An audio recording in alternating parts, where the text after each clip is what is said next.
पिछले हफ्ते के जबरदस्त एक्शन के बाद आज दुनिया भर के बाजारों से ऐसे संकेत हैं कि आपको करेंगे कंफ्यूज।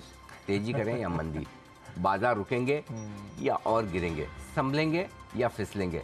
ढेर सारे सवाल हैं। दुनिया भर के बाजारों में भयंकर संकट और उन संकट की तरफ तेज होती हुई कोशिशें। इन सब के बीच स्वागत है नए हफ्ते में आपका शेयर बाजार लाइव में। नमस्कार, मैं हूं अनिल सिंह। नमस्कार, मैं हूं Deepanshu Bhandari. Action packed weekend के बाद हम नए हफ्ते और पूरे हफ्ते की ट्रेडिंग के लिए हैं तैयार। एब्सोल्युटली। और तो मेरी और दीप की चेहरे की मुस्कुराहट आपको ये बता रही होगी कि समस्या शायद उतनी बड़ी नहीं जितना डर था।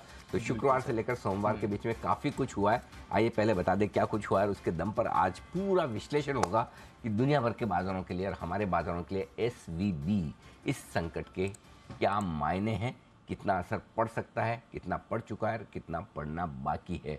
आइए पहले देख लीजिए ट्रिगर्स। SVB संकट से शुक्रवार को डाउ फिर से 350 अंक लुढ़का। लगातार 3 दिनों से अच्छी खासी कमजोरी अमेरिकी बाजारों में होती हुई दिख रही है। इसके अलावा अमेरिकी सरकार की तरफ से बड़े कदम आते हुए दिखे हैं, फेड की तरफ से बड़े कदम आते हुए दिखे हैं इस बैंक को बचाने के लिए। और उसके बाद डाउ फ्यूचर्स तेज छलांग लगा रहे हैं। जितने गिरे थे उतने ही डाउ फ्यूचर्स ऊपर हैं, यानी कि अमेरिकी बाजार फ्राइडे को हो चुके हैं न्यूट्रल। इसके साथ साथ अमेरिका में जो बेरोजगारी के आंकड़े आए हैं वो ज़्यादा आए हैं उम्मीद से। 3.4% की उम्मीद थी, 3.6% आए, यानी कि जो लोग देखना चाहते हैं कि बेरोजगारी बढ़े वो भी दिखी है। इसके साथ साथ वो भी दिखाई जो आप इक्विटी मार्केट में देखना चाहते हैं। डॉलर इंडेक्स नीचे आए और बॉन्ड यील्ड्स घटती दिखे, जिससे कि 22 मार्च को होने वाली पॉलिसी के लिए आपको संकेत मिले। तो आज पूरा का पूरा एक्शन ग्लोबल मार्केट से आता हुआ दिखा है और एक एक करके इन चारों ही चीज़ों पर हम विस्तार से आपको विश्लेषण देने की कोशिश करेंगे कि क्या कुछ हुआ है, क्या कुछ हो सकता है और क्या कुछ होने वाला है जिसका असर हम सब पर पड़ेगा। ये है पूरा आज के ट्रिगर्स का माहौल। बहुत सारा डेवलपमेंट हो गया अनिल जी, मतलब पूरा वीकेंड ही ये खबर ट्रैक करने में गया कि चल क्या रहा है, हो क्या रहा है, इतने सारे एक्शन है। और फिर हमारे लिए आज सुबह अमेरिका में तो संडे शाम है जी। ये जो बड़ा डेवलपमेंट हुआ है उसी से आई थिंक शुरुआत करते हैं सर, और फिर बाकी सारी चीज़ों पर आपकी राय समझना चाहेंगे। एक और बैंक बंद हो गया by the way, signature bank. तो 2 बैंक्स 2 दिन में बंद हो गए हैं। उसके बावजूद बाजार में रैली आ रही है। क्या यही समझा जाए ये जो अमेरिकी सरकार ने आश्वासन दिया है कि सारे डिपॉजिट सेफ हैं और हर कोई अपना पैसा एक्सेस कर पाएगा? जरा समझाएं सर, हो क्या रहा है? दो चीज़ें हैं। पहले जरा सा उन लोगों के लिए जो हम कहते थे जिन लोगों ने अपने टीवी सेट और ट्रांजिस्टर देरी से खोले हो जो और कमेंट्री सुन रहे हो, तो हाँ अभी जो जुड़ रहे हैं उनको थोड़ा सा समझा दिया जाए। अगर आपने पिछले हफ्ते और इस वीकेंड पर SVB से रिलेटेड पूरा ज्ञान अगर आपने व्हाट्सएप पर और डिजिटल मीडिया पर नहीं लिया है तो थोड़ा सा आपको बता दूं कि हुआ क्या है। SVB सिलिकॉन वैली बैंक, ये एक बैंक है अमेरिका में जो वहाँ के स्टार्टअप्स का कारोबार ज़्यादा करता है। उनसे डिपॉजिट्स भी लेता है, उन्हें लोन भी देता है। तो उन बैंक स्टार्टअप्स के बीच में सबसे पॉपुलर है। न सिर्फ अमेरिका के स्टार्टअप, दुनिया भर के स्टार्टअप्स के बीच में बड़ा पॉपुलर है। और इस बैंक ने पिछले 3 सालों में बड़ी ज़बरदस्त ग्रोथ की। $60 बिलियन इनकी डिपॉजिट होती थी, 60 से 180, 3 गुना इनकी डिपॉजिट बढ़ी है। तो बैंक की साइज ज़बरदस्त। लगभग सारे जितने ब्रोकरेजेस हैं उन सब का ये चहेता बैंक था। सबकी बाय रेटिंग्स थी और पिछले कम से कम 5 साल से इसे बेस्ट बैंक का अवार्ड मिला था। हाल ही में 5-6 दिन पहले उन्हें इस साल के सबसे बेहतरीन बैंक का अवार्ड मिला। हाँ, 6 मार्च को। अब आप सब सोच रहे होंगे कि ये ऐसा क्या हो गया कि ये बैंक उड़ गया, जबकि किसी को पता न चला कि ये उड़ने वाला है। और सब बाय कॉल और बड़े बड़े target, strong bye JP Morgan की तरफ से इसके स्टॉक पर। तो ऐसा क्या हो गया? अब ये बैंक जो भी स्टार्टअप से पैसे लेता है डिपॉजिट के तौर पर, अब ये डिपॉजिट लेने के बाद इसके पास 2 काम है। या तो वो पैसे वापस स्टार्टअप को उधार दे जिनको ज़रूरत है, या फिर उनको निवेश करे। और निवेश करने के लिए कहाँ करेंगे? अमेरिका के बॉन्ड में, अमेरिका के कॉर्पोरेट डिबेंचर्स वगैरह में, मॉर्गेज बेस्ड सिक्योरिटीज़ में। अब हुआ क्या, जो फेड ने पिछले कुछ समय से लगातार तेज़ी से ब्याज दरें बढ़ाई। जब ब्याज दरें बढ़ती तो बॉन्ड के दाम घटते हैं। सपोज कोई बॉन्ड आपने 100 रुपये में लिया, तब ब्याज दरें थी 1.5 से 2%। अब ब्याज दरें हैं अगर 4.5 से 5%, तो जो बॉन्ड आपने 100 रुपये में लिया उसका दाम घटकर हो सकता है 95 हो जाए, 98 हो जाए, 90 हो जाए। तो उसके बॉन्ड के जो दाम घटते हैं, वो बॉन्ड के दाम घटते ही इनको लॉस आता है, मार्क टू मार्केट लॉस। जैसे आप एक फ्यूचर खरीदते हैं और फ्यूचर का दाम शाम को 3:30 बजे नीचे बंद हुआ तो आपके कैसे लॉस आता है, सिमिलरली वैसा मार्क टू मार्केट लॉस आता है। अब ये इन्हें मार्क टू मार्केट लॉस रोज भरने की ज़रूरत नहीं है, लेकिन इन्हें अकाउंट करने की ज़रूरत है। अब इस बीच में हुआ क्या कि ये रेसेशन के खतरे और ये जो सारी दिक्कतें चल रही थी, इसमें कई सारे स्टार्टअप सोचे कि हमें पैसे की ज़रूरत है। वो पैसा लेने बैंक के पास पहुँचे, भाई ये हमारी डिपॉजिट है, थोड़ा पैसा दीजिए, हमें हमारे कारोबार के लिए ज़रूरत है। बैंक ने कहा ज़रूर देते हैं। देने के लिए क्या करें, $21 बिलियन के बॉन्ड्स बेचे जाए। जब इन्होंने बॉन्ड बेचे पिछले हफ्ते, तो उस बॉन्ड को बेचने में करीबन $2.2 बिलियन का लॉस आया, यानी कि मोटा मोटी समझ लीजिए 15,000 करोड़ का लॉस। अब देखिए, मामला सिर्फ 15,000 करोड़ के लॉस का है, इससे बड़ा नहीं। अब 15,000 करोड़ का लॉस कहाँ बड़ा होता है, लेकिन दिक्कत कहाँ है कि सिस्टम में कॉन्फिडेंस नहीं है। तो सिर्फ 15,000 करोड़ के लॉस की भरपाई करने के लिए बैंक ने सोचा कि हमारी कैपिटल तो पूरी उड़ रही है, चलो कैपिटल रेज की जाए, थोड़ी इक्विटी इशू करते हैं जिससे हमारा कैपिटल बेस बढ़ जाएगा। $2.25 बिलियन यानी कि लगभग 20,000 करोड़ का एक इशू निकालते हैं और उससे कैपिटल रेज करते हैं। बस यहीं पर पैनिक मच गया कि बैंक के पास कैपिटल नहीं, बैंक उड़ रहा है। $180 बिलियन की डिपॉजिट लेने वाला बैंक गया। अब इस चक्कर में अमेरिका का बाजार गए, अमेरिका के बैंकिंग सिस्टम हिल गया। सोचो, मतलब कौन कहता है कि मतलब छोटी सी समस्या बड़ी नहीं हो सकती या छोटी समस्या का बड़ा असर नहीं हो सकता। $2 बिलियन ने इतना, सिर्फ $2 बिलियन। अब आप हंसेंगे कि क्या 15,000 करोड़ 20,000 करोड़ में वाकई में मामला इतना गंभीर हो सकता है, लेकिन हुआ आपके सामने। तो ये सारा का सारा पूरा का पूरा एक्शन हुआ है। अब ये तो हो गया, और उसके बाद एक बैंक और वीकेंड पर सिग्नेचर बैंक, उसकी भी हालत इसी तरह की थी। सो बेसिकली बैंक के गिरने की वजह इंटरेस्टिंग है। बैंक के गिरने की वजह ये नहीं है कि बैंक ने कोई खराब लोन दिए हों, राइट, या बैंक से अचानक सारे लोग पैसा मांगने आ गए हो। बैंक ने पैसा सबसे सेफ जगह ही डाला है, जो अमेरिका के सरकार के बॉन्ड है। Correct, right. अगर इसको ऐसे समझिए, हमारे यहाँ देश में बैंकों के पास पैसा है, और अगर वो बैंक हमारे भारत सरकार की गवर्नमेंट सिक्योरिटीज खरीदते हैं, तो इससे ज़्यादा सेफ क्या है देश दुनिया में। करेक्ट। अमेरिका में अमेरिका के सरकार के ट्रेजरी बिल्स और बॉन्ड से ज़्यादा क्या सेफ है। Exactly. वहीं पर डाले, लेकिन ब्याज दरें जो तेजी से बढ़ी है, उसके ये साइड इफेक्ट आए। अब ये समझ में तो आ गया फेड को और अमेरिका की सरकार को आ गया कि भाई बैंक की तो गलती नहीं है ब्याज दरें बढ़ने में। हाँ, गलती एक है कि उन्होंने जब ब्याज दरें, आप कहीं निवेश करते तो अगर ब्याज दरें तेजी से बढ़ जाए या आपकी उम्मीद के विपरीत जाए, तो उसकी एक हेजिंग का मैकेनिज्म होता है। वहाँ पर अमेरिका में इंटरेस्ट रेट स्वॉप्स होते हैं, वो बड़े एक्टिव ट्रेड होते हैं, लोग हेज करते हैं। वो शायद बैंक ने पूरी तरीके से नहीं किए। अच्छा, बाय द वे, एक और इन बैंक के सीईओ साहब के साथ वो भी एक पुरानी याददाश्त जुड़ी है। 2008 में, इससे पहले लेमन ब्रदर्स का सब प्राइम संकट आया था, तो ये भाई साहब जो इनके सीईओ हैं, ये वहीं पाए जाते थे, तब उन्हीं के सीईओ थे। अब या तो ये अपनी पुरानी गलती से न सीखे, या फिर किस्मत ही खराब लेके आए। एक और कनेक्शन भी है। अच्छा, और क्या निकला? यहाँ पर जो उनकी CFO है या कोई रिस्क डिपार्टमेंट की हेड है, हाँ, वो लीमन में रिस्क डिपार्टमेंट में। अच्छा, दोनों वहीं से दोनों वहीं से आए, रिस्क डिपार्टमेंट वाली यहीं पर है। अब इनको नौकरी कहाँ मिलेगी, वो भी सोचने वाली बात है। सो एनीवे, वो तो लाइटर नोट है, कोइंसिडेंस किसी भी साथ हो सकता है, लेकिन है बड़ा कोइंसिडेंस है। तो 2008 में भी ये दो सबसे ज़्यादा शायद रेस्पॉन्सिबल रहे थे उस समय। लेमन ब्रदर्स का जो क्राइसिस हुआ था, सब प्राइम संकट हुआ था, उस समय यह हाल हुए। अब सरकार तुरंत एक्शन में आ गई, अमेरिकी फेड तुरंत एक्शन में आ गया। उनको समझ में आ गया कि भाई देखो, बैंक की वो ऐसी गलती नहीं है, करेक्ट सर, कि अनाप शनाप आलतू फालतू लोन दे दो और कंपनियां उड़ जाए। पैसे तो उन्होंने ठीक ठाक जगह लगाए थे। तो पहली चीज़ क्या करनी चाहिए? पहली चीज़ ये करें कि भाई जिन जिन लोगों ने डिपॉजिट रखी है, सबको पैसा मिलेगा और पूरा मिलेगा। ये मास्टर स्ट्रोक खेला है। और पैसा कब से मिलेगा? आज ही से, अभी लेके जाओ। ये डाउ फीचर इसलिए ऊपर है, तो वो खतरा। हाँ, ये सबसे बड़ी चीज है। हाँ, कि आपको इंतजार नहीं करना। Correct sir. आपको ये मत सोचिए कि हमारे यहाँ कैसे सिस्टम है, कई बार आप 2 लाख निकाल सकते हो, 5 लाख निकाल सकते हो, वो भी 25-25 हज़ार हर हफ्ते निकालो, 10,000 रोज निकालो, वो लिमिट लगाकर आराम से देंगे, धीरे धीरे देंगे, 6 महीने में देंगे। यहाँ क्या कहा है फेड ने? जितना चाहिए ले जाओ, आज ही ले जाओ। अब फेड की गारंटी हो गई, तो मुझे क्या फर्क पड़ता है, पड़ा है तो पड़ा है, नहीं निकालूंगा, आराम से जब जरूरत होगी निकालूंगा। तो ये सबसे बड़ा कॉन्फिडेंस आ गया कि एक, ये बैंक जो भी डिपॉजिट का पैसा है, डिपॉजिट वालों को मिल जाएगा, और जिन्होंने लोन लिया उनको तो देना ही पड़ेगा भाई साहब, उनके पास तो ऑप्शन ही नहीं है, सरकार कान पकड़ के ले लेगी पैसे। राइट। अब समस्या एक ही चीज की है, और वो एक कि जिन लोगों ने इक्विटी शेयर इन बैंकों के खरीदे, वो हो गए 00, उनके पैसे डूब गए। और अनसिक्योर्ड इक्विटी वालों के हमेशा अनसिक्योर्ड लेंडर जो हैं, जिन्होंने उधार दिया बैंक को लेकिन साथ में कोई सिक्योरिटी नहीं है, वो भी गए काम बेसिकली सबसे ज्यादा इन्हीं का तो रिस्क है। सबसे ज्यादा तो जिन्होंने पैसा दिया है लेनदार, जिनको क्रेडिटर्स, जिनको पैसा बैंक से लेना है, और दूसरा इक्विटी शेयर होल्डर, वो हो गए जीरो। उसके अलावा बाकी डिपॉजिट होल्डर सेफ हैं, और बैंक्स को लेके जो बड़ा खतरा था वो अमेरिका में सरकार और फेड ने संभालने की कोशिश की है। ये पूरा वीकेंड आपका, अगर आपने लाइफ एंजॉय किए तो मैंने ये 5 मिनट में आपको बता दिए। समझ गया सर, समझ गया।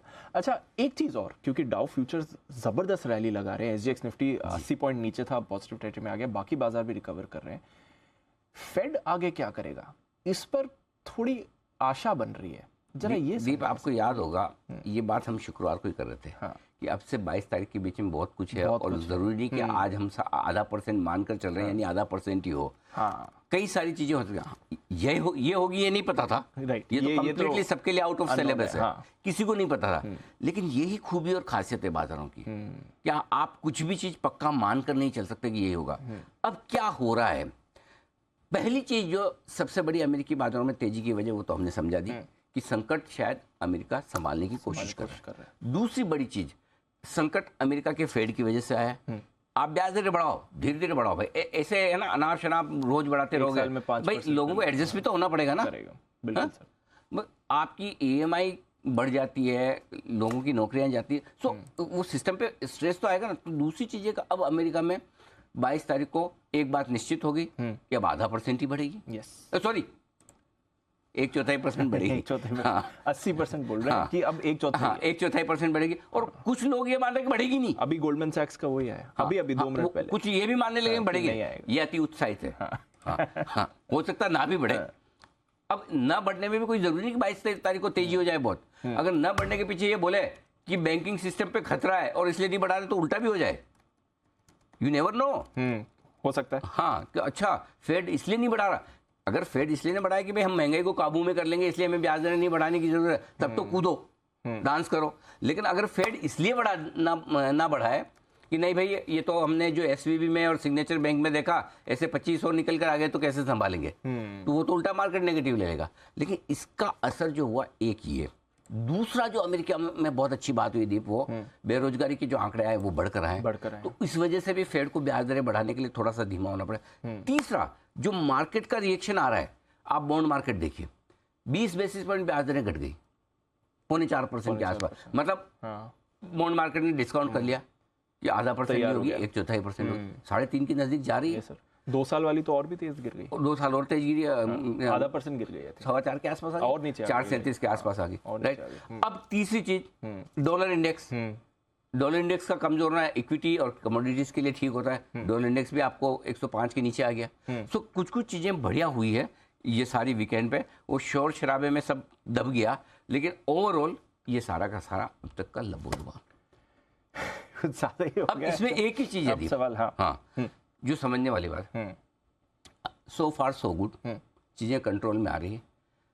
एक चीज जिसका आपको हमें किसी को पता नहीं, और जो डर है, और वो डर आपके दिल और दिमाग से जाना नहीं चाहिए।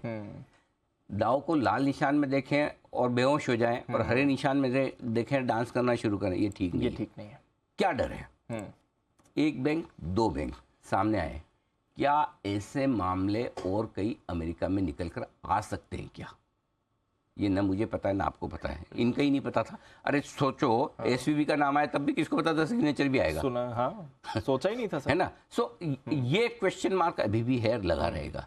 तो मतलब वो कहाँ से कंकाल बाहर निकल कर आएंगे, स्केलेटन जिसको कहते हैं हम, वो पता नहीं। तो वो एक रिस्क अमेरिका की है और रहेगी, समझ वो रहेगी, बस वो रिस्क किसी को नहीं पता, वो हमेशा रहेगी, कब तक रहेगी पता नहीं, लेकिन एक वही रिस्क बची है। और अगर बाजार को बढ़ने से कोई रोकेगा या फिर से दबाव रखेगा, तो इस चीज़ का रहेगा कि जब तक है ना अमेरिकी बाजारों में, फाइनेंशियल मार्केट में फुल कॉन्फिडेंस ना आ जाए, और कॉन्फिडेंस का एक ही सिस्टम होता है, लिक्विडिटी। भाई ये लिक्विडिटी है ना फाइनेंशियल मार्केट में ऑक्सीजन की तरह है, हमारे आसपास हम हर वक्त हर सेकंड ऑक्सीजन ले रहे हैं, सांस ले रहे हैं, अंदर दिखती है नहीं, पता चलता है नहीं। लेकिन आज 1 मिनट बंद कर दो, तब देखो, अच्छे खासा योगा प्राणायाम करते तो आधा पौन मिनट निकाल लोगे, उसके बियॉन्ड क्या, दम घुट के मने।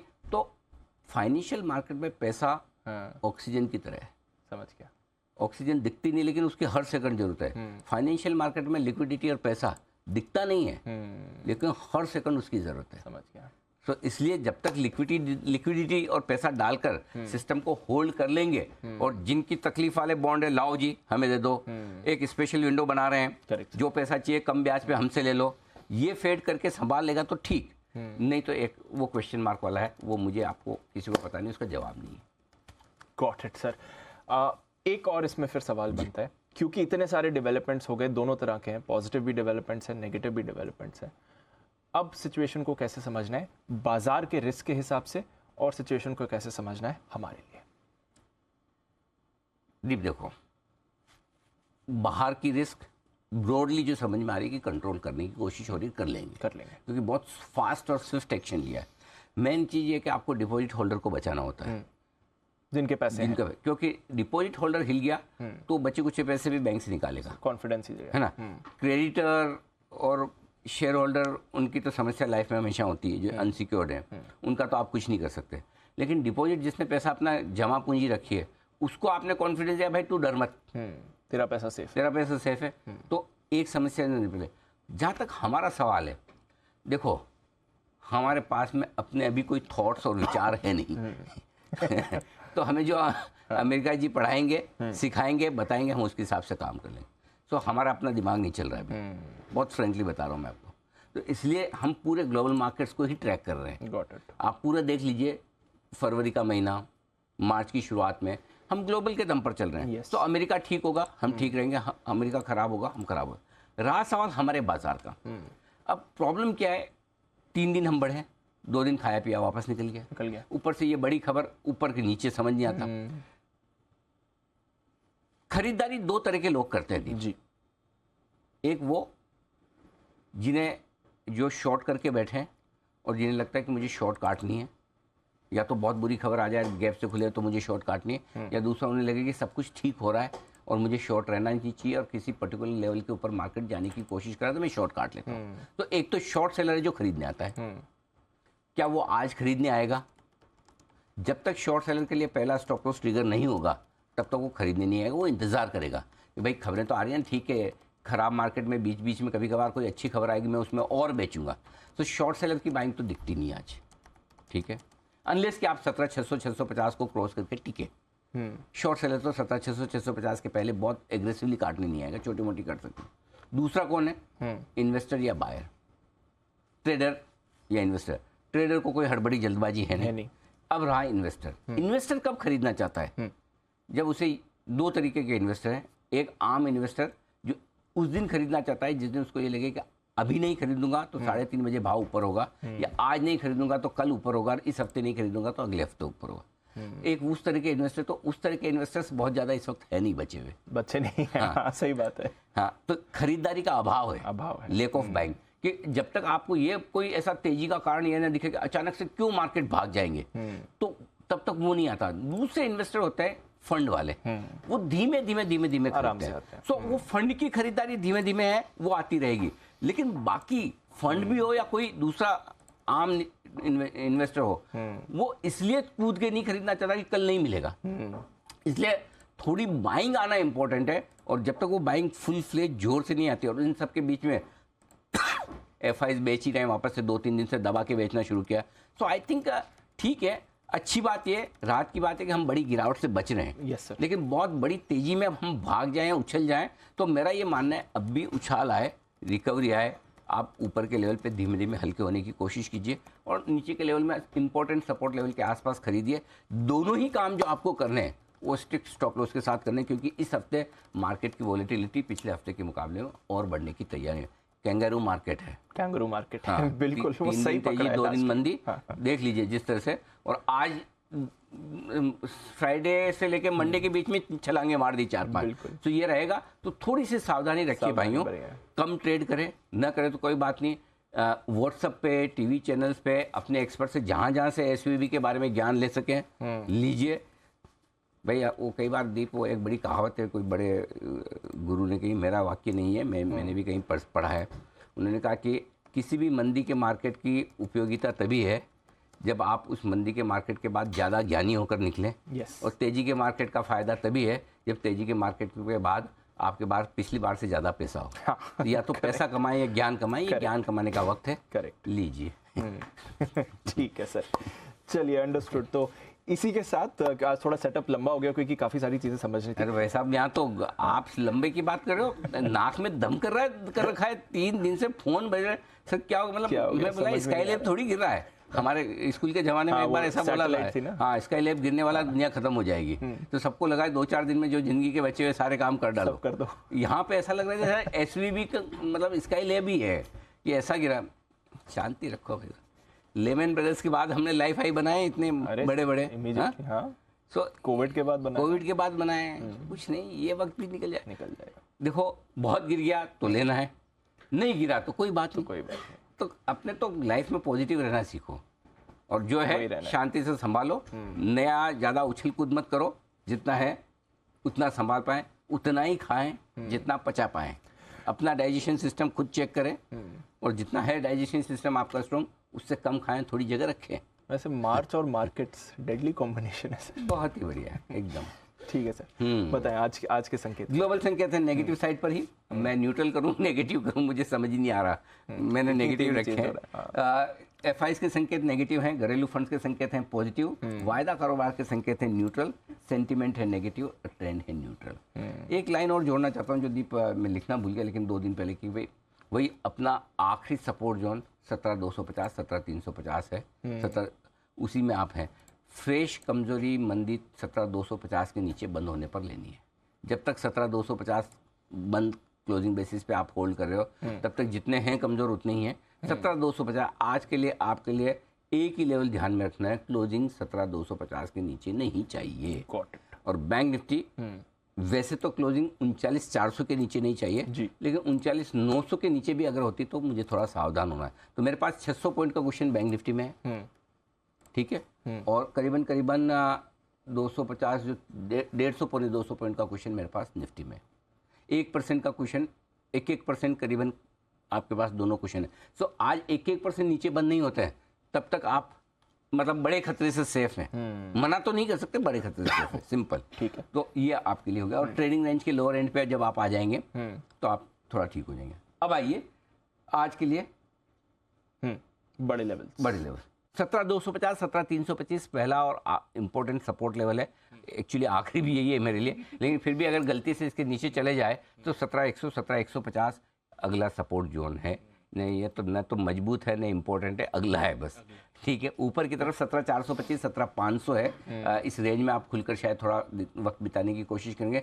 17,550 17,600 ऊपर की रेंज है, या 650 तक मैक्सिमम हो सकता है जहाँ पर आपको प्रॉफिट बुकिंग बिकवाली आती हुई दिख सकती है। ठीक है। बैंक निफ्टी 40,000 40,100 आपके लिए तुरंत प्रभाव से करेगा सपोर्ट का काम, और इसके ठीक नीचे 39,750 और 39,900 भी आज 3 दे रहा हूँ यहाँ सपोर्ट जोन। बैंक निफ्टी थोड़ा वल्नरेबल रहता है, खबरें बैंकिंग शेयरों से रिलेटेड आ रही, भले उनका बैंक है वो सब कुछ है, लेकिन बैंक ऐसे मामले में थोड़ा ऊपर नीचे ज़्यादा हो जाता है, इसलिए मैंने एक्स्ट्रा क्वेश्चन के साथ में आपको सपोर्ट दे दिए। 40,000 40,100 पहली सपोर्ट जोन है। 39,750 39,900 इसके ठीक नीचे एक और सपोर्ट है, जो बड़ा और आखिरी और मजबूत सपोर्ट है, जो आसानी से नहीं टूटेगा, जो बजट के दिन के लोज हैं, फरवरी के महीने के लो हैं, 39,425 से 39,600। इस रेंज में एक बार आपको शॉर्ट काटनी चाहिए, और अगर दम है, ताकत है, हिम्मत है और आपका ब्रोकर आपको लिमिट दे तो खरीदारी करनी चाहिए। खरीदारी करनी चाहिए इस रेंज में एक बार 39,425 39,600 के रेंज में कर सकते हैं आप। ठीक है। अब आइए ऊपर की तरफ 40,600 से 40,800 हल्की फुल्की रुकावट की जगह है। मैंने छोटे दिए, हो सकता है इससे बढ़ भी जाए। 41,100 41,250 तक की ऊपर की एक यात्रा हो सकती है। 41,650 से हम घूमे हैं, तो वहाँ पे कहाँ से घूमेंगे कहना मुश्किल है, तो लेकिन 41,100 41,250 प्रॉफिट बुकिंग के लिए ठीक जगह है। Got it sir. फ्राइडे को तो और हल्का हो गए थे बस। हाँ, index FIIs index long position 16% ही रह गई, अच्छी बात है, कम हो गया है। पुट कॉल रेशियो कंफर्टेबल है 0.89 निफ्टी पर, बैंक निफ्टी पर 0.66, विक्स 5% बढ़ा है, समझदारी का काम किया इसने। स्टॉप लॉस निफ्टी पर इंट्राडे और क्लोजिंग दोनों ही 17,250 का ही है, ठीक है, यही रखिए। थोड़ा सा दूर है 250 पॉइंट, यही रखिए। और बैंक निफ्टी पर 39,900 का इंट्राडे और क्लोजिंग, जिनको ज़्यादा दूर रखना है 39,400 का रख सकता है, जो 1,100 पॉइंट दूर है उसके बजाय 39,900 ही काफ़ी है। जिनको और छोटा रखना है वो 40-250 का भी रख सकते हैं। आपके पास भरपूर चॉइसेस है स्टॉप लॉस कहाँ रखने की और कहाँ रखना है, उसका फॉर्मूला बता दूं जहाँ पर आपकी लॉस और लेने की ताकत कम हो जाए, खत्म हो जाए, वहीं पे स्टॉप लॉस काट के करें। ये मत सोचिए कि इस उम्मीद में बिल्कुल पोजीशन मत रखिए कि ऊपर आएगा ऊपर आएगा। जहाँ आपकी लॉस खत्म करने की ताकत हो और लेने की ताकत खत्म हो, थैंक यू। और आपको लगता है ये तो मेरी तो फ्राइडे हो गई थी खत्म, तो आज थैंक यू कर दीजिए फिर। ठीक है। हाँ, स्टॉप लॉस में रखना ही रखना है और ओवरनाइट जितना कम रखोगे। अब आपको याद है ओवरनाइट जो हम हेजिंग करने की बात करते हैं, फ्राइडे को लॉन्ग पोजीशन वाले अगर हेज नहीं करके तो सैटरडे संडे खाना ही नहीं खाया होगा। खाना नहीं खाया होगा, बिल्कुल। और मंडे सुबह सुबह शॉर्ट वाले बोले ये क्या हो गया, हम तो सोच रहे थे जैकपॉट लगेगा सुबह सुबह, उल्टा हो गया, ये तो ऊपर जा रहा है। सो यही मार्केट है, करना पड़ता है। आपको पता नहीं चलेगा कब कैसे घूमेगा। एग्जैक्टली। तो इसलिए हेजिंग जरूरी है।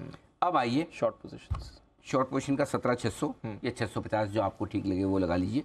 17,500 भी रख सकते हैं, छोटा रखना है तो। ठीक है।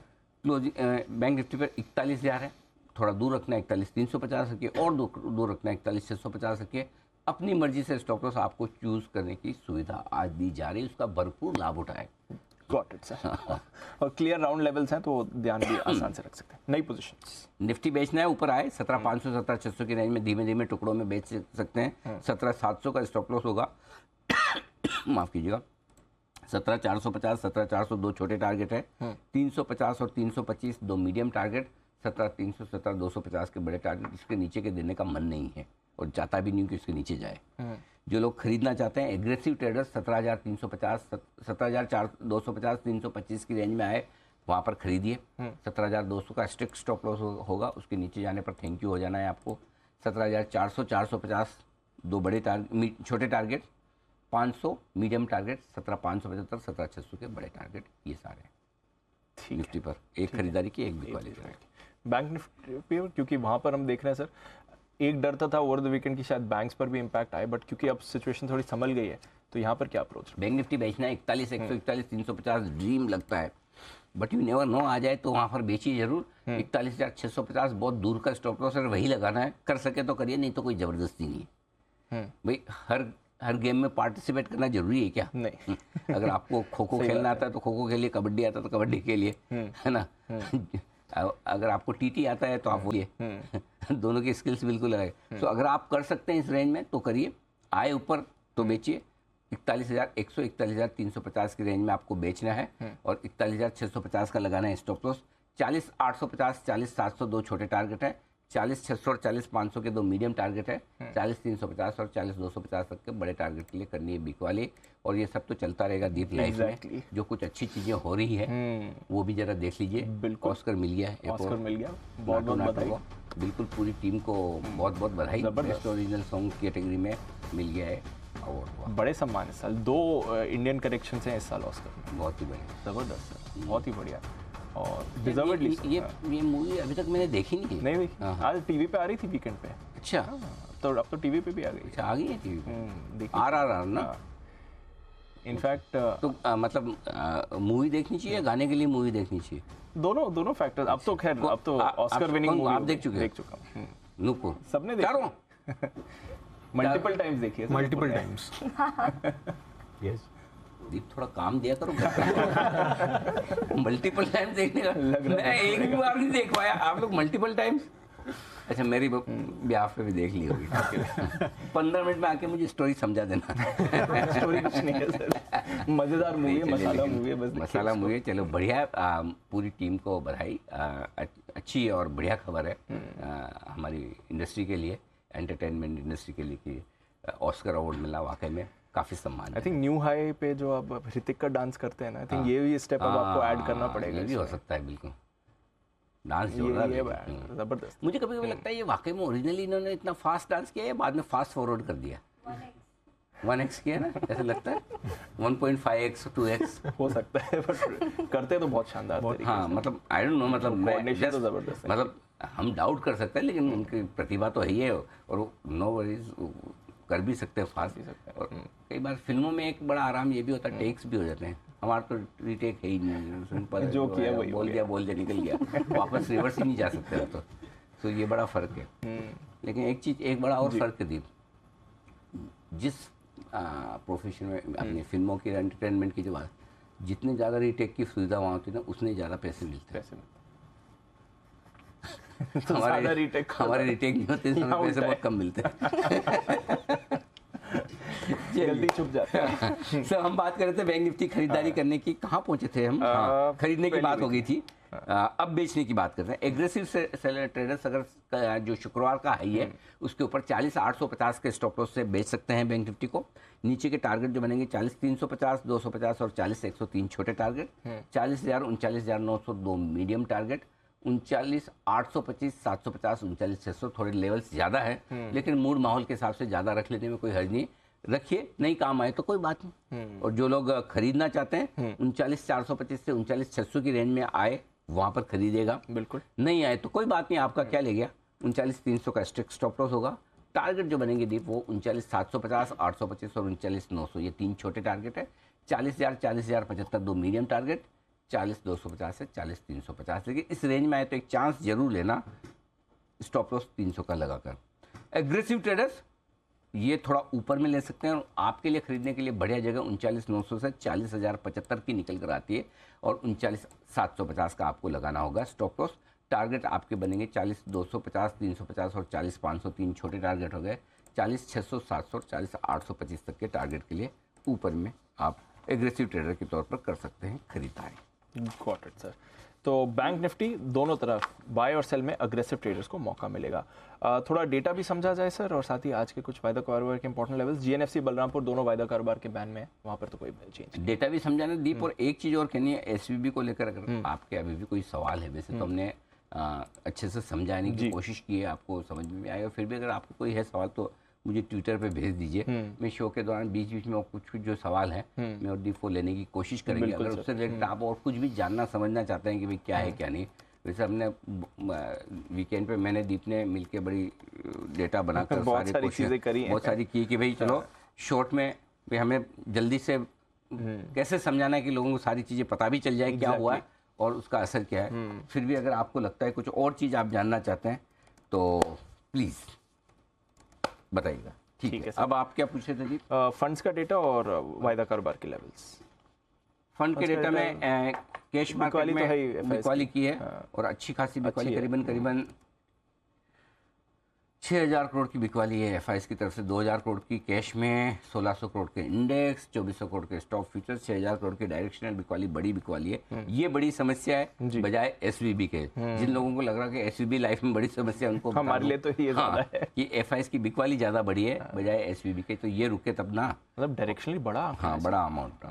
और 1,350 करोड़ की कैश मार्केट में खरीदारी लोकल फंड्स की है। लेवल्स के लिहाज से एक ही लेवल इंपॉर्टेंट है, 17,400 पुट में 60 लाख शेयर हैं, कॉल्स में 53 लाख शेयर हैं, और ऊपर में 17,500, 17,400, 17,500 की रेंज में देखिए क्या टाइम पास होता है। 17,400 के नीचे जाने पर 300 और 250 तक की रिस्क खुलती है। 17,500 के ऊपर निकलकर टिकने पर 17,600, 650 तक का रास्ता खुलता है। तो 17,400, 17,500, 100 पॉइंट की रेंज को ऑब्जर्व कीजिए। ठीक है सर। हाँ, ठीक है। ट्रेड में ऑब्जर्व, हाँ, देखिए, एंजॉय कीजिए। बैंक निफ्टी एक ही लेवल पर नजर रखनी, 40,500 के पुट और कॉल दोनों में 27 लाख शेयर, वहीं पर आप बंद हुए। नीचे 500 पॉइंट नीचे सपोर्ट है, ऊपर 500 पॉइंट ऊपर रुकावट है। सीरीज का पहला दिन था वीकली, शुक्रवार का तो डेटा थोड़े कम है, आज बनेंगे। ठीक है sir, done, got it, thank you. चलिए खबरों के बारे में अब आपको बताया जाए। ग्लोबल अपडेट्स और आज की स्ट्रैटेजी तो आपके सामने है ही।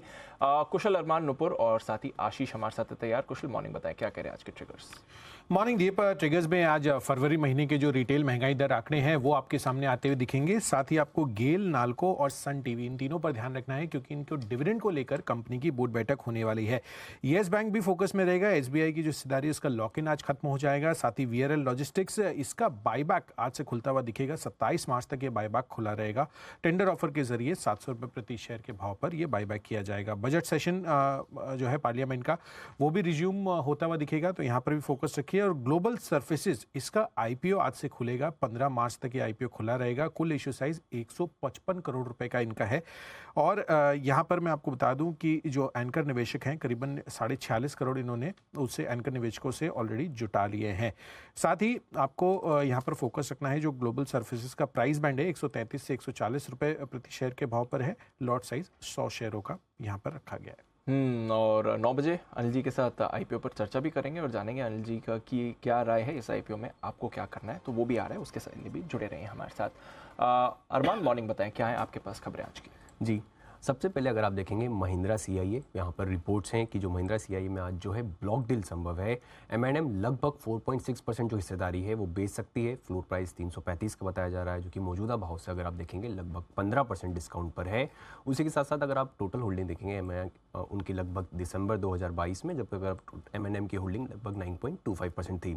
सोना कॉमस्टार, यहाँ पर भी रिपोर्ट्स है कि इस हफ्ते जो है एक बड़ी ब्लॉक डील संभव है, जिसमें ब्लैकस्टोन अपनी जो हिस्सेदारी है वो बेच सकता है। और अगर आप उनकी पूरी हिस्सेदारी जो अगर आप देखेंगे वो 20% की जो हिस्सेदारी है, और बताया जा रहा है कि हो सकता है कि शायद वो पूरी हिस्सेदारी बेचे। और डील करीब अगर आप देखेंगे 3,200 करोड़ के आसपास के जो है डील ये हो सकती है। और जेएम फाइनेंशियल की अगर आप बात करेंगे वो ब्रोकर है इस डील के लिए। बिजनेस अपडेट्स आते हुए दिखे हैं महिंद्रा एंड महिंद्रा में। यहाँ पर अगर आप देखेंगे फरवरी में वाई आधार पर आप देखेंगे कुल उत्पादन लगभग 14% बढ़ा है। बिक्री की बात करेंगे वो लगभग 10% के आसपास बढ़ी है। और एक्सपोर्ट्स देखेंगे वहाँ पर आपको कमी आती हुई दिखेगी 21% की। वही मंथ ऑन मंथ देखेंगे तो आपको सभी जगह गिरावट आती हुई दिखेगी। उत्पादन 25% गिर कर आया है, बिक्री देखेंगे 7.8% के आसपास गिर कर आई है, और एक्सपोर्ट्स में भी लगभग आपको 25% की कटौती दिखेगी। खबरों के हिसाब से इन्फोसिस पर ध्यान रखिएगा, क्योंकि जो कंपनी के प्रेसिडेंट है मोहित जोशी साहब, उनका इस्तीफा आता हुआ दिखा है। और उसके बाद वो 9 जून 2023 को कंपनी में उनका आखिरी दिन होगा। उसी के साथ साथ टेक महिंद्रा में मोहित उन्हीं को ही जो 5 साल के लिए एमडी और सीईओ है नियुक्त कर दिया गया है, और 20 दिसंबर 2023 से जो है वो अपना पदभार जो है संभालेंगे। नज़ारा टेक्नोलॉजीज, यहाँ पर जो अमेरिका में कंपनी की जो स्टेप डाउन सब्सिडरी है किडोपिया या फिर मीडिया वर्क्स देखेंगे, उनके कैश बैलेंस पर लौटाता हुआ दिखा है, क्योंकि दोनों सब्सिडरी का अगर आप देखेंगे उनका सिलिकॉन वैली बैंक जो कि एसवीबी बैंक है, वहाँ पे 64 करोड़ का जो है कैश बैलेंस है। इसके चलते आपको वहाँ पर ध्यान रखना होगा। और अंत में पेटीएम पर आप ध्यान रखेंगे, क्योंकि विजय शर्मा जी का बयान आता हुआ दिखा है कि एसवीबी की जो पेटीएम में हिस्सेदारी नहीं है, और एसवीबी ने अपनी पूरी जो हिस्सेदारी है निजी निवेशकों को पहले ही बेच दी है। ओके, तो अपडेट्स है नज़ारा पेटीएम दोनों पर रखनी है आपको नज़र। नुपुर, आपके पास कौन सी खबरें मॉर्निंग? Good morning. सबसे पहले एमसीएक्स, जहाँ पे हमारी जी बिजनेस की खबर पर मुहर लगते हुए दिखे, जहाँ पे एफपीआई के लिए कमोडिटी ट्रेडिंग पर एमसीएक्स का सर्कुलर आया, जहाँ पे उन्होंने डेरिवेटिव्स में ट्रेडिंग को क्लियरेंस अप दे दिए। तो एमसीएक्स आज फोकस में रहने वाला है। अंबुजा सीमेंट्स और अदानी एंटरप्राइजेस, जहाँ पे ब्लूमबर्ग के हवाले से खबर आती दिखी है, अदानी ग्रुप जो है वो अंबुजा सीमेंट में अपनी हिस्सेदारी बेच सकता है। 4 से 5% से अपनी हिस्सेदारी बेच सकता है। करीबन $45 करोड़ का ये ट्रांजैक्शन हो सकता है। तो ये स्टॉक्स भी आज फोकस में रहने वाले हैं। अदानी ट्रांसमिशन और अदानी टोटल गैस भी आज फोकस में रहेगा, क्योंकि एनएसई ने 2 और अदानी शेयर्स को स्टेज 2 लॉन्ग टर्म सर्विलेंस में डाला है। आज से अदानी ट्रांसमिशन और अदानी टोटल गैस स्टेज 2 जो लॉन्ग टर्म सर्विलेंस है उसमें आ जाएंगे। तो ये दोनों स्टॉक्स भी आज फोकस में रहेंगे। आईसीआईसीआई बैंक और आईसीआईसीआई लोम्बार्ड, जहाँ पे आरबीआई से सितंबर 2024 तक आईसीआईसीआई लोम्बार्ड जनरल इंश्योरेंस में हिस्सा घटाने को अब मंजूरी मिल चुकी है। लोम्बार्ड जनरल इंश्योरेंस में विनिवेश की जो सीमा है उसे 9 सितंबर 2024 तक बढ़ाया गया है। तो ये स्टॉक्स भी फोकस में रहेंगे। इंडियन एनर्जी एक्सचेंज आईएक्स, जहां पे कंपनी ने हाई प्राइस डे अहेड जो market segment HP dam trade शुरू करने के लिए ऐलान किया है। इंटीग्रेट डैम सेगमेंट में हिस्से के रूप में काम करने वाला है। तो ये स्टॉक भी आज फोकस में रहेगा। और लास्ट में गोदरेज प्रॉपर्टीज, जहाँ पे पॉजिटिव न्यूज़ आती देखिए कंपनी के लिए। बेंगलुरु में लगभग 28 एकड़ ज़मीन का कंपनी ने अधिग्रहण किया है। अपार्टमेंट और रिटेल डेवलपमेंट प्रोजेक्ट के लिए इसे खरीदा गया है। तो गोदरेज प्रॉपर्टीज भी आज फोकस में रहने वाला है। ऑलराइट, कुछ और फाइनल सेट ऑफ खबरें और फंड एक्शन कुशल बताएं। 3 खबरें और 4 फंड एक्शन है मेरे पास, जिसमें सबसे पहला है हिंदुस्तान एरोनॉटिक्स लिमिटेड। यहाँ पर 6 डॉर्नियर 228 एयरक्राफ्ट के लिए रक्षा मंत्रालय से करीबन 667 करोड़ रुपए के इनको ऑर्डर मिलते हुए दिखे हैं। Shipping corporation of India non core asset demerger की रिकॉर्ड डेट तय हुई है 20 मार्च 2023, ये रिकॉर्ड डेट तय की गई है। उज्जीवन फाइनेंशियल सर्विसेज 10 मार्च को कंपनी की बोर्ड बैठक थी, 5 रुपये प्रति शेयर के अंतरिम डिविडेंड का इन्होंने ऐलान किया है। रिकॉर्ड डेट 20 मार्च रखी गई है। बल डील 4 है, जिसमें पॉजिटिव फंड एक्शन होता हुआ दिख रहा है, और साथ ही प्रमोटर एक्शन भी पॉजिटिव साइड पर है। TCI express promoter Vineet Agarwal ने कंपनी में लगभग 10 लाख शेयरों की यहाँ पर खरीदारी की है, और यहाँ पर ओपन मार्केट के जरिए हिस्सेदारी इन्होंने बढ़ाई है 2.59% से 5.24% अब इनकी हिस्सेदारी हो गई है। सीएससी एसबीआई म्यूचुअल फंड ने कई स्कीमों के अंतर्गत लगभग 52 लाख शेयरों की खरीदारी की है। हिस्सेदारी इससे इनकी अब 5% के ऊपर चली गई है। 0.39% स्टेक इन्होंने बढ़ाया है 9 मार्च को ओपन मार्केट के जरिए। साथ ही gateway district park HDFC mutual fund ने भी अलग अलग स्कीम्स के जरिए 2% हिस्सेदारी हिस्सेदारी बढ़ाई है इसमें, और 8 मार्च को ये ट्रांजैक्शंस किए गए थे। अब हिस्सेदारी 7.1% है। और अंत में जाइडस वेलनेस, जहां पर प्रमोटर जाइडस फैमिली ट्रस्ट ने लगभग 49.57 लाख यानी कि इक्विटी के हिसाब से देखेंगे तो 7.79% हिस्सेदारी का अधिग्रहण किया है। 10 और 11 मार्च को ये ट्रांजैक्शंस किए गए थे। ओके, तो ढेरों खबरें आई हैं ओवर द वीकेंड। आइए इन पर ब्रोकरेजेस का कहना है ये भी जान लेते हैं आशीष के साथ FIR।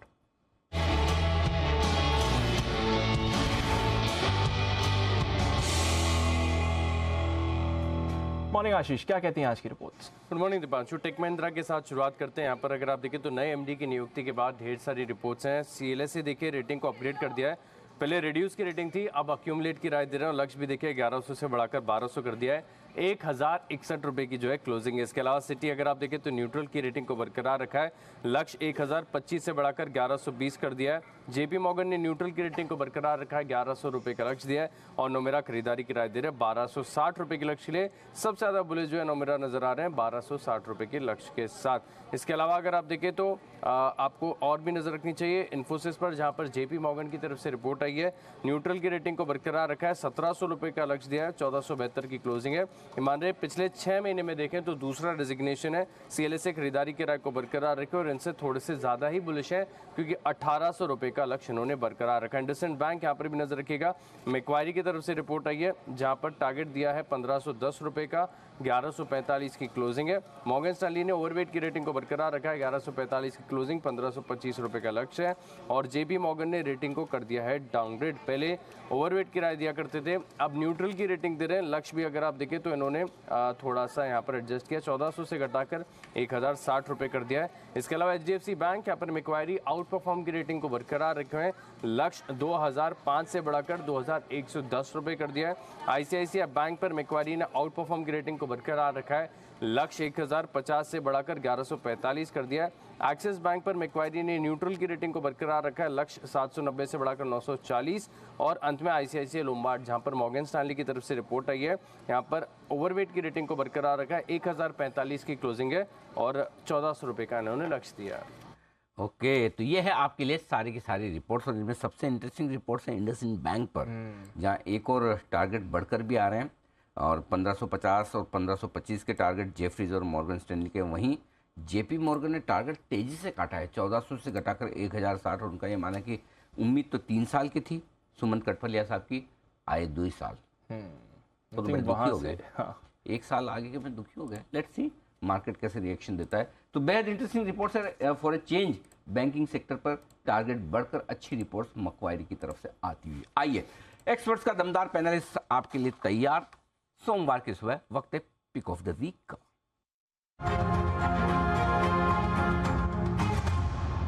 बंसल जी सुप्रभात, शुरुआत करें, बताएं सर। सुप्रभात अनिल जी, सुप्रभात दीपांशु। अनिल जी, अभी आपने रिसर्च की बात करी और आप अनिल जी अभी RRR की बात कर रहे थे। और अनिल जी पता नहीं किसी ने, अरमान या नुपुर ने, किसी ने बोला था कि मल्टीपल टाइम्स देखी है। तो अनिल जी ये जो साउथ की मूवीज होती है ना, जब आप इनको देखते हैं तो कोई आदमी अनिल जी कंप्लेंट नहीं करता है। मैंने भी अनिल जी मूवी देखी है, बहुत अच्छी मूवी है। अनिल जी जब साउथ की मूवीज देखते हैं तो कोई कंप्लेंट नहीं करता कि क्या एक्शन है। हॉलीवुड की मूवीज में कोई कंप्लेंट नहीं करता कि ऐसा एक्शन होता है।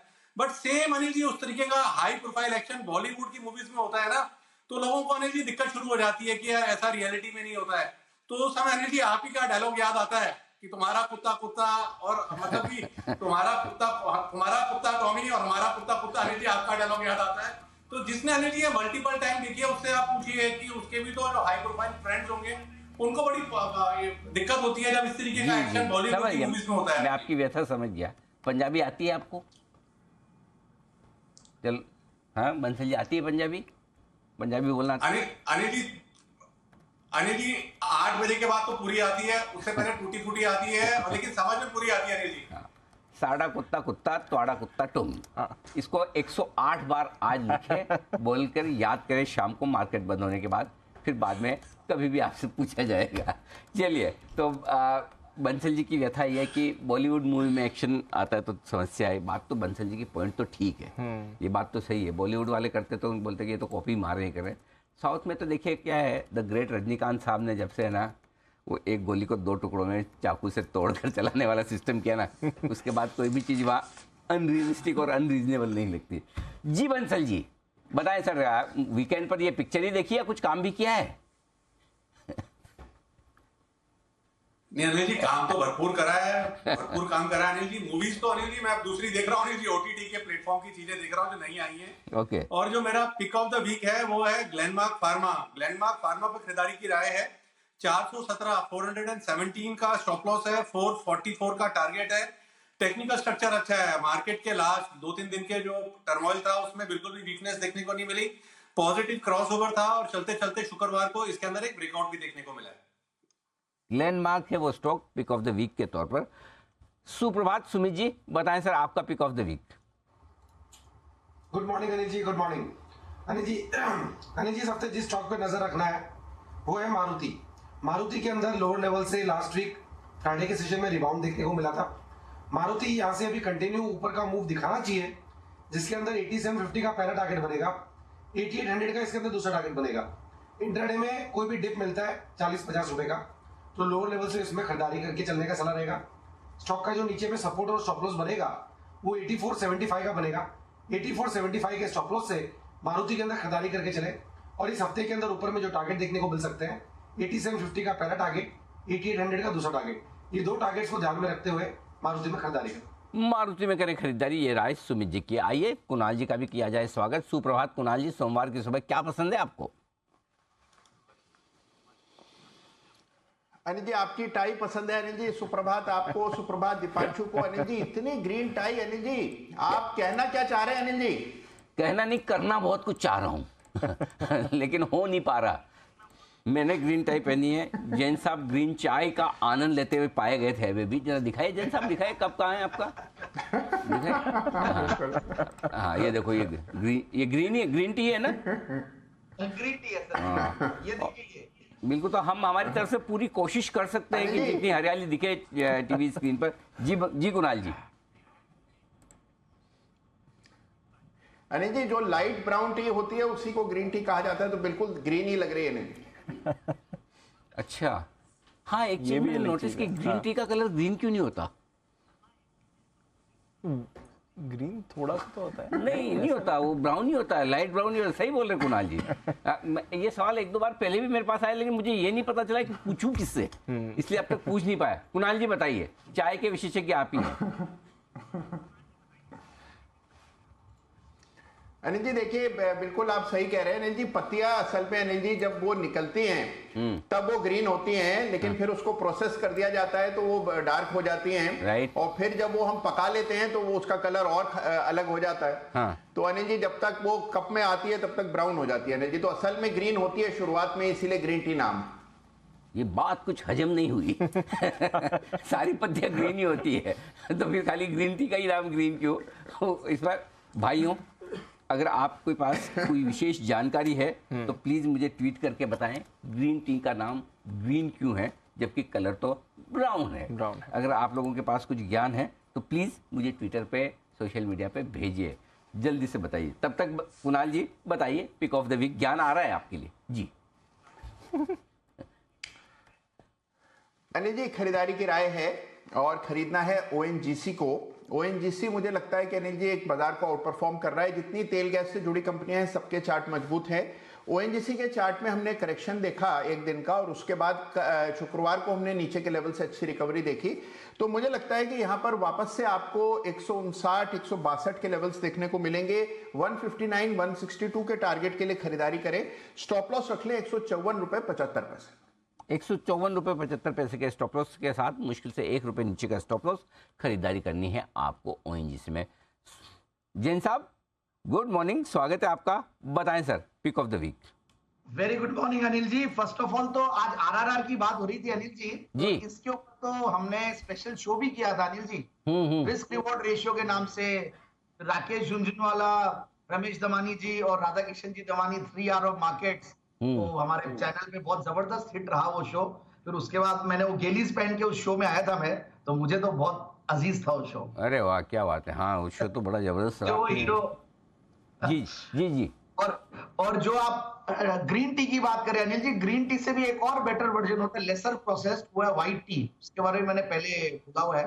तो व्हाइट में ज्यादा एंटीऑक्सीडेंट्स होते हैं, तो जो नॉर्मल चाय, और आपके पास इतने ट्वीट्स आएंगे आसाम से अनिल जी, मेरे क्षेत्र से, आप देखिएगा।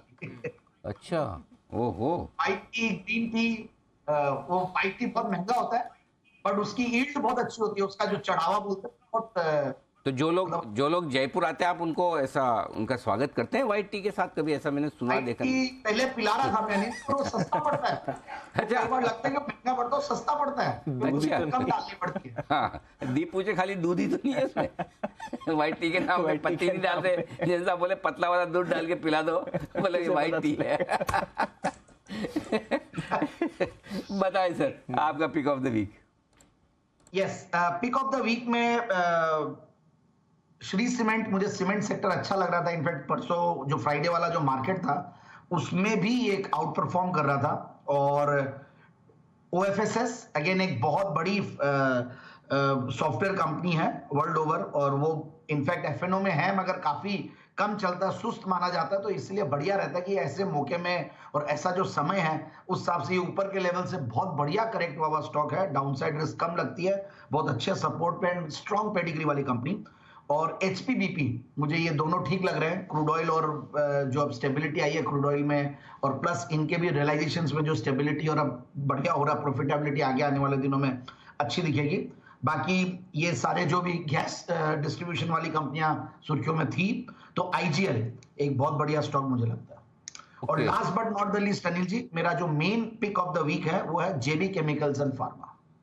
ओके, तो ये है आपके लिए Shree Cement, OFSS, TCS, IGL, HPCL, BPCL, JB chemical, ये सारे स्टॉक्स हैं जहां पर जैन साहब को पसंद है। तो जैन साहब, इनमें से एक चुनना हो तो कौन सा होगा? JB chemicals and pharma. नहीं, अच्छा, JB chemicals pick of the week के तौर पर मान लें, और बाकी सारे हैं। और फ्राइडे वाला शो मेरा थर्सडे को हो गया था अनिल जी। क्यों? फ्राइडे छुट्टी थी? नहीं, मैं छुट्टी नहीं लिया था। कई बार होता है कोई पैनलिस्ट को कहीं तकलीफ हो जाए तो सैटरडे फ्राइडे को शॉपिंग हो जाती है। All is well, okay.